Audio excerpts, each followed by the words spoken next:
So, for this time, lab safety lang naman tayo, class. So, for lab safety, again, so anong basis ng lab safety? Why do we need to be careful pagdating sa microbiology? Because class, as you all know, we're going to handle microorganism. And the microorganism, they can cause infection.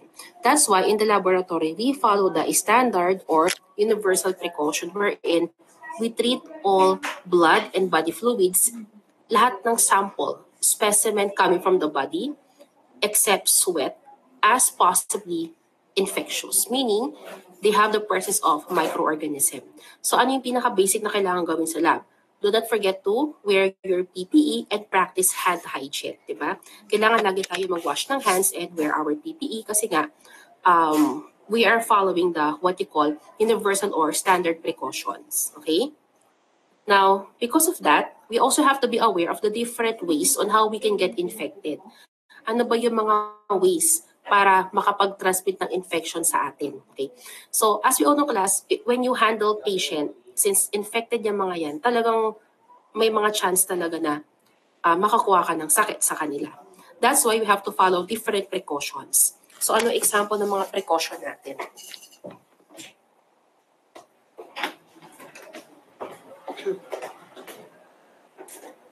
Okay. So, example of precaution. Ba't ganito ba? Ay, wait lang class ha. Jeremy, bahala dito sa office ni Dean. Ewan ko saan galing kong tubig. Kaso yan naman kay Kuya Osmo. Ano to? Ba? Ay, wait lang class. Saan na ba ako? Ayan. So, may mga ways kung paano ka pwedeng mahawa or what you call the transmission, di ba? So, una muna is we have to practice what you call contact precaution. So, we practice contact precaution because there are some infectious microorganisms that upon direct contact, you may get also infected. For example, kung yung pasyente mo, meron siyang infection ng mga MRSA or Staphylococcus, Clostridium, and Enterococci. Kapag nahawakan mo yung balat nila, possible na ma-infect ka rin. Anong protocol natin to prevent infection from direct contact? Always wear your gloves, your complete PPE. Okay? Kasi class, hindi lang yung balat ng pasyente yung pwede mo makuha yung infection eh. You can also get the infection from the beddings. Yung kanyang contaminated beddings, contaminated utensils, contaminated urine, di ba? Also, yung skin ng pasyente mismo, right? Pag nahawakan mo yun, possible na magka-infection ka. That's why always wear your gloves. That is what we do sa contact precaution. Pangalawa is the droplet. As we all know, class, yung droplet, ito class yung microorganism na, dito po sir, dito po banda, hindi ko po alam saan galing itong mga to. Ayun po. Diyan ba? Hindi ko alam. Ayun po. So kapag droplet precaution, again, kapag droplets, ito yung mga small microorganism that travels. Okay? So it can be, pwedeng nanggaling siya sa laway. Let's say yung laway mo tumalsik, and then may microorganism doon. However, the droplet is not that small enough for it to fly. Unlike yung airborne. Kasi yung airborne, yung droplet naman, sobrang liit, kaya lumilipad.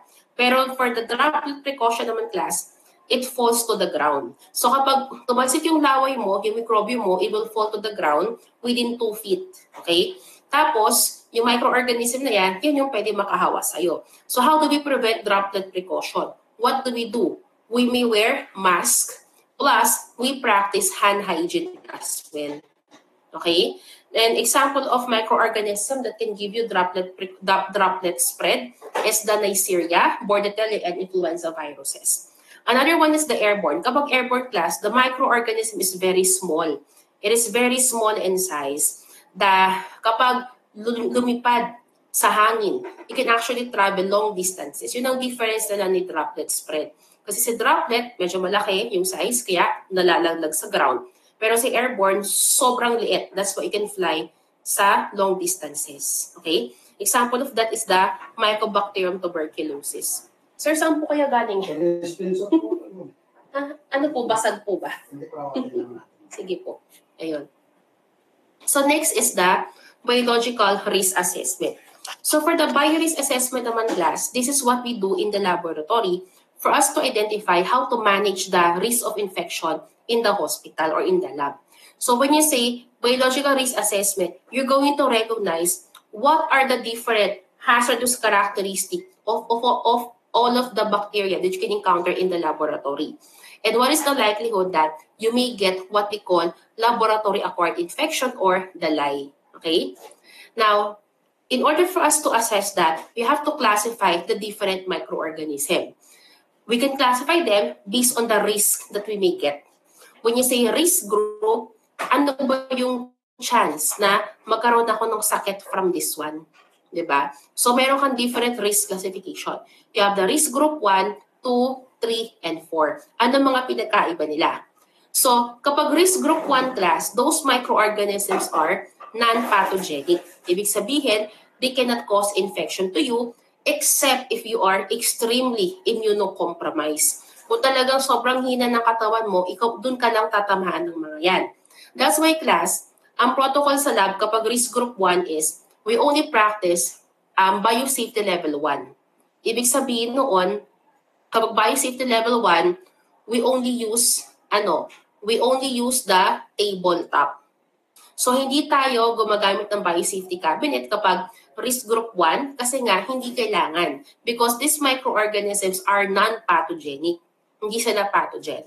Now, sa school, yung mga pinapagamit namin sa inyong bacteria, they are classified as risk group 1. They are the non-pathogenic one. Okay? That's why in the laboratory, yung mga experiment natin, sa table lang tayo, sa lamesa lang. Okay? Pagdating naman class sa risk group 2, 3, and 4, ito na yung mga true pathogens. Ito yung pwedeng mag-cause ng sakit. Okay? So kapag risk group 2, ang required na biosafety level na to is biosafety level 2 ang requirement yan. Ibig sabihin noon, biosafety cabinet is a requirement. Kailangan na ng biosafety cabinet and kailangan na ng segregation for infectious waste. So for the risk group 2, yes, you might get infected. It depends on your risk factor or risk status. Okay? So it may cause serious infection, but effective treatment and preventive measures are available. It means that merong treatment and merong vaccine. There's an antibiotic, there's a vaccine available. That is what you call the moderate individual risk and the low community risk. It means that the infection will not spread to the community. Possible na magkasakit ka, pero hindi ka nakakahawa. That is for the risk group 2. Now, for the risk group 3 naman, it requires biosafety level 3. When you say biosafety level 3, ang kailangan mo na doon is the class 3 biosafety cabinet. It means that there's a high chance that you're going to get infected. However, you may not spread the infection as well. Hindi ka nakakahawa, pero makakasakit ka. Okay? So, it causes serious human or animal disease but does not spread from one infected individual to another. And there is antibiotic and vaccine available. Okay, yan ang risk group 3. For the risk group 4 naman, ito yung mga dangerous microorganism. Exotic microorganism, meaning these are microorganisms na walang available treatment and wala ring available na vaccine. Okay? So for the risk group 4, yes, you're going to get infected and you're going to spread the infection sa community. Nagkasakit ka na nga, nakahawa ka pa. That is the risk group 4. Is there treatment available? Wala. Walang antibiotic, wala ring bakuna na available kapag risk group 4. Okay? So kapag risk group 4, you need to use a class 3 biosafety cabinet and you're going to practice biosafety level 4. Okay? So that is for the risk assessment. Now, talking about biosafety cabinet, we have different types of biosafety cabinet. The purpose of this one is for you to be protected from aerosolized transmission. When you say aerosolized transmission, those are microorganisms that you may get. Okay? Paano mo nakukuha ang aerosolized transmission class? You may get the bacteria because of your normal actions in the laboratory, such as mixing. Diba? So, nag-mix ka ng tube. Tandaan nyo, class, na kapag nag-mix ka ng tube, anong protocol natin sa lab? dapat laging merong takip. Do not shake the tube like that. Huwag ka mag-shake ng ganyan na walang takip kasi you are producing aerosol. Ano pa? Whenever you are performing centrifugation, kapag nag-centrifuge ka, di ba? Dapat laging may takip and dapat laging nakasara yung centrifuge. Kasi kung open siya, nagliliparan yung mga bacteria dyan. So that's an example of aerosolized transmission, okay? So to protect you from aerosolized transmission na meron talagang mga bacteria, then you have to work using the biosafety cabinet.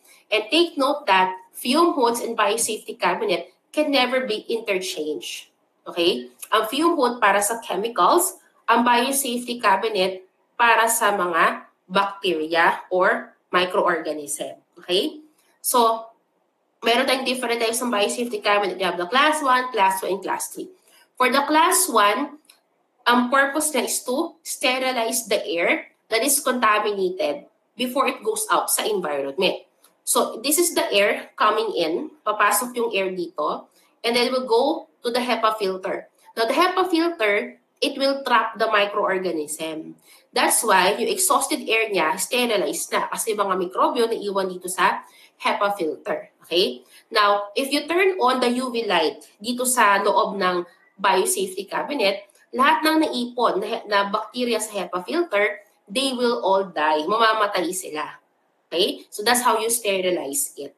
Now, the air circulated within the safety hood passes through a HEPA filter, meaning high-efficiency particulate air filter before it reaches the environment outside the hood. So yung lalabas na hangin dito, malinis na siya, class. Okay?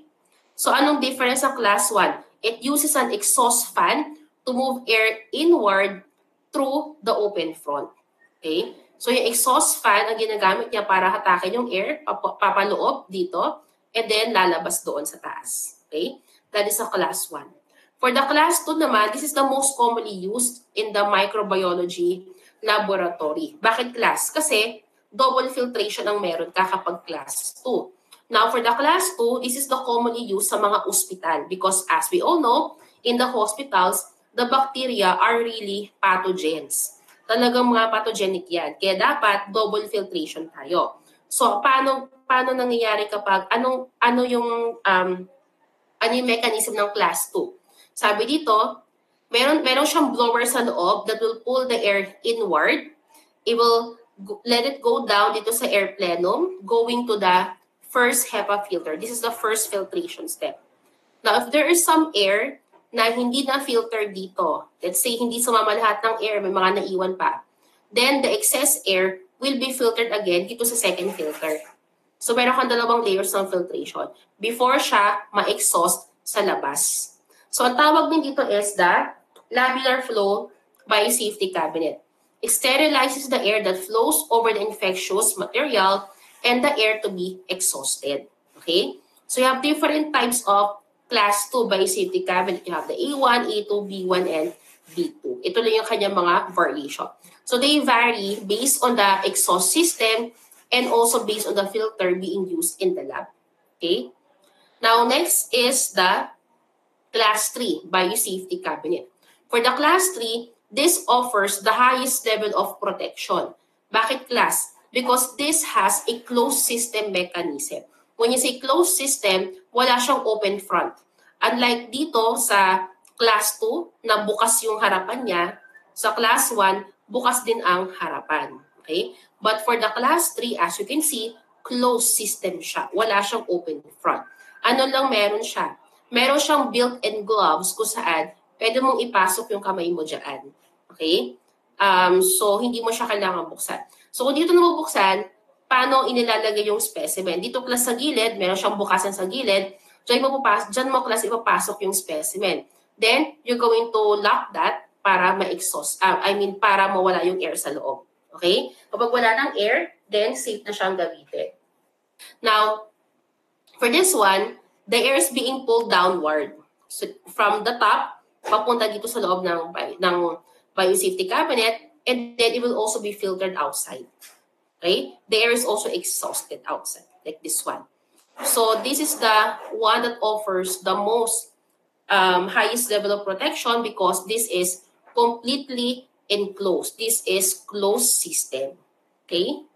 That is the class 3. So saan ginagamit yung class 3 biosafety cabinet? If the microorganism falls on the risk group 3 and risk group 4, doon ka gagamit ng class 3. Again, kapag ang microorganism mo nasa risk group 3 and risk group 4, doon ka gagamit ng class 3 biosafety cabinet.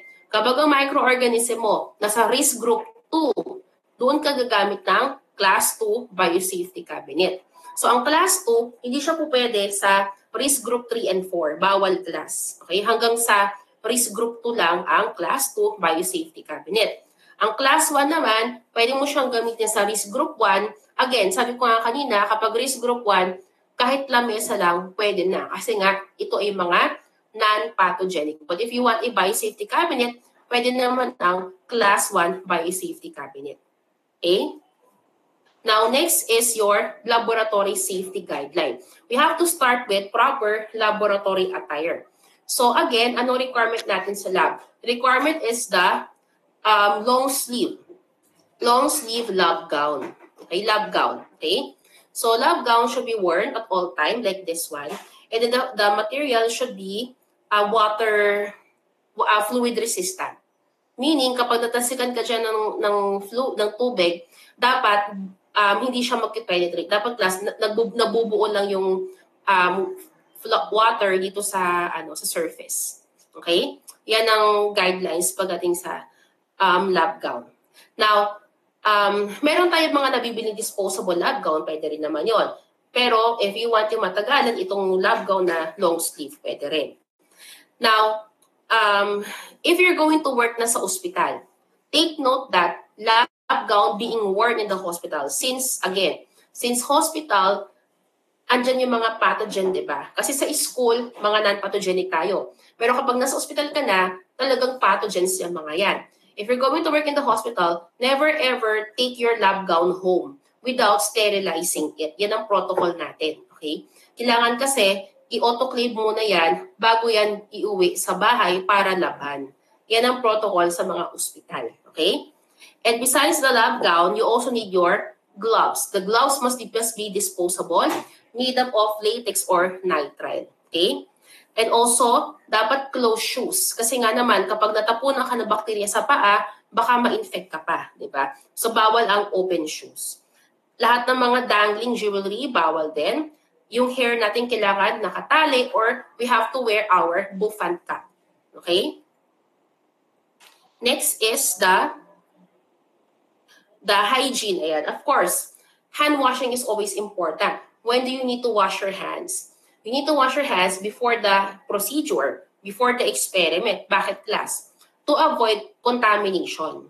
Because if your hands are dirty and then nag-laboratory work ka, ang makukuha mo doon, yung mga contaminants. Okay? Yung mga dumi lang galing sa environment. Hindi mo makukuha yung pathogen. Okay? And then, another one is, you also have to wash your hands after doing the laboratory work. Bakit, class? Kasi after laboratory work, possible na may microorganism ka sa kamay. So you also have to wash your hands after the laboratory work. Okay? Also, proper maintenance of laboratory work area, meaning you have to make sure that your work area is always clean all the time. That's why ang protocol natin is, before starting to work in the lab, you must first sterilize your table. Paano mag-sterilize ng table? Pwedeng punasan mo yan ng alcohol or punasan mo ng Lysol spray. Bakit ginagawa yon? Kasi contaminants from the environment, they can affect your result.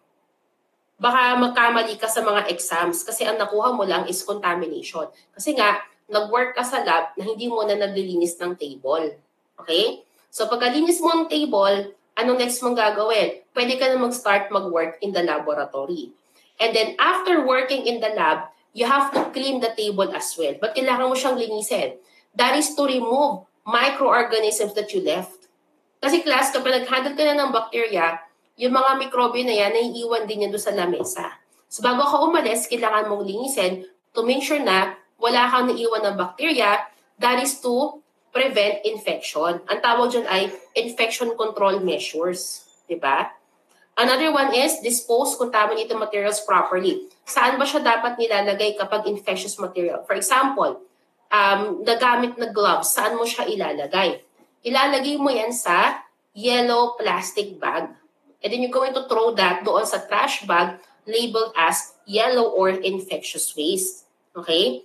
Do not discard infectious material in the garbage or in the sink. Okay?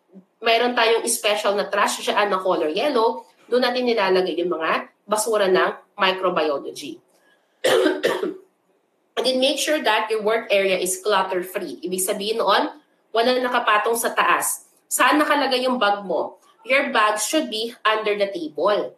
The only materials in your table should be the ones na kailangan mo for your experiment. The rest dapat wala sa table mo. Okay? Next is proper handling of specimen and work practices. Una-una, do not recap the needle because you might get pricked, diba? Baka matusok ka at ma-infect. So for the needles, paano ginagawa dyan? Tinatapon mo lang siya diretso sa sharps container. Okay? For the gloves, always wear your gloves. Kahit ano ginagawa mo, dapat naka-gloves ka. Okay? For the goggles or protective shield, ginagamit yan if you're going to do procedure na mayroong splashes. Okay? So you may use the goggles for that. Place all tubes in the rack for safety purposes. Lalo na, may bacteria yan, baka matapon. Okay? Also, after incineration, when you say incineration, this is the part where you're going to apply heat doon sa mga ating materials in the lab. Okay? Which I'm going to show you next week na lang, ha? So, make sure na do not ever touch it when it's hot. Kasi nga, mapapasok ka. Another one is, avoid stacking the agar plates without a proper rack because pwede mag-spill. Okay? Do not eat and drink in the lab. Bakit kaya, class? Kasi nga, you're handling microorganism.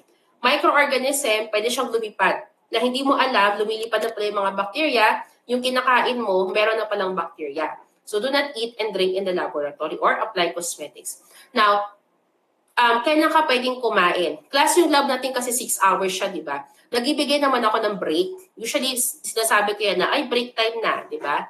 Pag sinabi kong break time, doon ka kumain or doon ka uminom ng tubig. Pero kung di mo na kaya talaga, you may step outside. But make sure na wala kang suot na PPE kapag lumabas ka. Okay? So avoid putting anything in your mouth, also in your eyes, your ears, or touching your skin na walang protection. Okay? Now, biosafety cabinet is used kapag nasa risk group 2, microorganism tayo. And do not forget to treat all specimen as possible infectious because we are following the universal precaution. Okay? Now, if there is a spill, let's say natapon, meron kang test tube na natapon na merong bacteria, what is the protocol? What we do is, naglalagay muna tayo ng tissue paper like this one to absorb the spill. After that, we're going to pour disinfectant dito. And then we're going to let the disinfectant stay for at least 15 minutes. Ayan.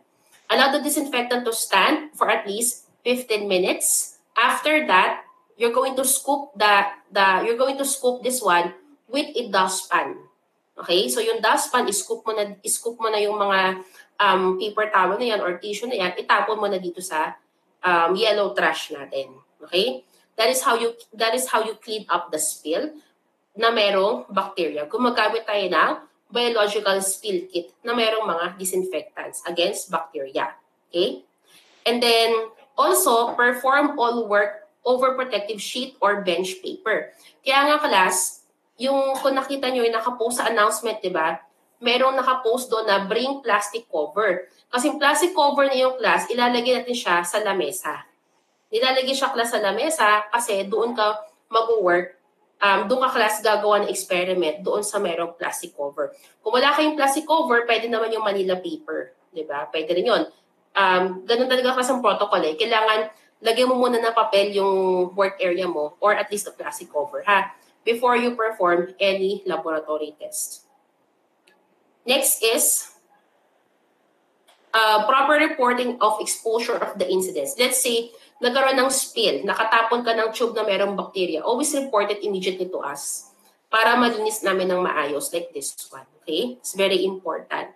Also, broken glass should never be picked up manually. Paano natin pinipick up yung broken glass? We may use tongs or we may use the broom and dustpan. Okay? And also, pagdating sa mga teaching lab, tulad ng eskwelahan natin, never ever use this microorganism kasi ito yung mga mikrobyo na pathogen. We do not use this sa mga teaching laboratory. But this microorganism, yes, you may encounter this in the hospital. Again, sabi ko nga sa inyo noon pa, kapag nag-work ka sa ospital, hindi ka pwedeng makapili ng pasyente mo. Okay? But if ever you encounter this microorganism, always be very careful because they are classified as highly infectious. Okay? Yun. So that is just the laboratory safety. So do you have questions, class? May tanong po ba? Wala naman po. So I'll give you time to review. I'll give you 1 hour to review. By 3 p.m., babalik po kayo sa Google Meet to take the quiz. Okay po? Ang coverage po ng quiz natin, yung lecture plus itong PowerPoint na iyan. Yes, Maxine, may tanong? Good day po. Bale, magtatanong lang po ko if may GC po ba tayo for